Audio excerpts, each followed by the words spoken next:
Hi, I'm Dave Publicover, Senior Staff Scientist with the Appalachian Mountain Club.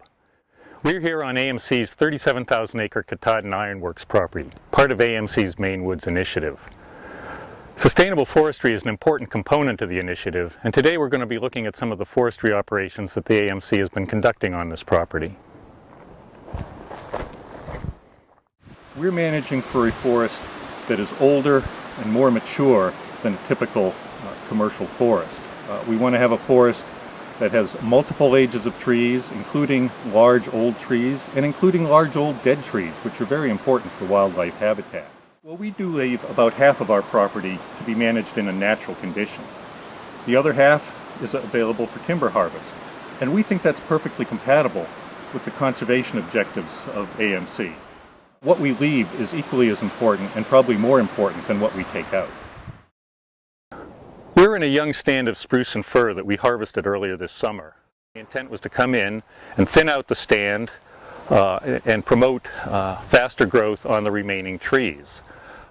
The harvest will have a secondary benefit as well. By opening up the stand and allowing more light onto the forest floor, it will allow hardwood trees like maple and birch to come back into the stand and help reestablish a more naturally diverse composition. The stand we're in now on the north side of Chairback Mountain is one that we harvested last summer.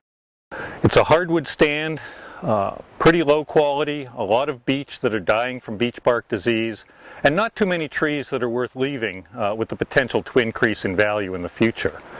Now, from the standpoint of pure commercial timber management, the proper treatment would simply be to remove the entire overstory and release the dense growth of young saplings that was underneath. That would leave us with a fairly large area of relatively uniform young forest. And that's not really the kind of forest that we want to promote.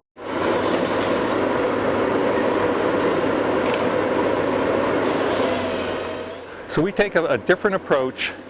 We put a strong emphasis on leaving as many of the residual overstory trees as we can. We take out the diseased trees, the short-lived species, the white birch, the low-value trees, but we retain a lot of trees that have the potential to live for a long time.